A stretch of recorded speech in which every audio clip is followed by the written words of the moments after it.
നമ്മുടെ മലയാളികളുടെ എല്ലാവരുടെയും വീട്ടിലുണ്ടാവുന്നതായിരിക്കും ഈ ഫുഡ് പാർസൽ ടിൻസ്. അപ്പോൾ ഇതിലാണ് നമ്മളിന്ന് അറേബ്യൻ മാംഗോ പുഡിംഗ് ചെയ്യാൻ പോകുന്നത്.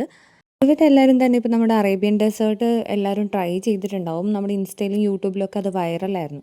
അപ്പോൾ അത് വെച്ച് നോക്കുമ്പോഴേക്കും സെയിം പ്രൊസീജിയർ തന്നെ ഇതിലേക്ക് നമ്മൾ മാംഗോ പൾപ്പ് ആഡ് ചെയ്യുന്നു എന്ന് മാത്രമാണ് ഉള്ളത്.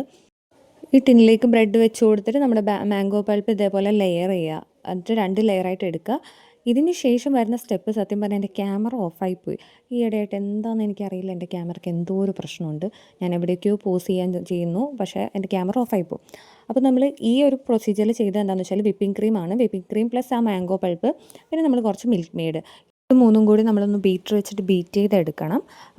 നമുക്ക് സ്റ്റിഫ് പീക്സ് ഒന്നും ആക്കണ്ട. കേക്കിലൊന്നും ചെയ്യുന്ന പോലെ സ്റ്റിഫ് പീക്സ് ഒന്നും ആക്കി എടുക്കണ്ട. ജസ്റ്റ് ഒന്ന് കുറച്ച് ലൂസായിട്ടുള്ള ഒരു കണ്ടീഷനിൽ.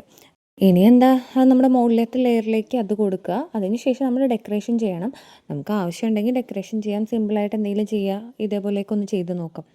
സംഗതി കഴിക്കാൻ നല്ല ടേസ്റ്റാണ്. എല്ലാവർക്കും ഭയങ്കര ഇഷ്ടമായിരുന്നു. അപ്പോൾ എല്ലാവരും ഒന്ന് ട്രൈ ചെയ്ത് നോക്കണം. ഇഷ്ടപ്പെട്ട നമ്മുടെ ചാനൽ സബ്സ്ക്രൈബ് ചെയ്യണം.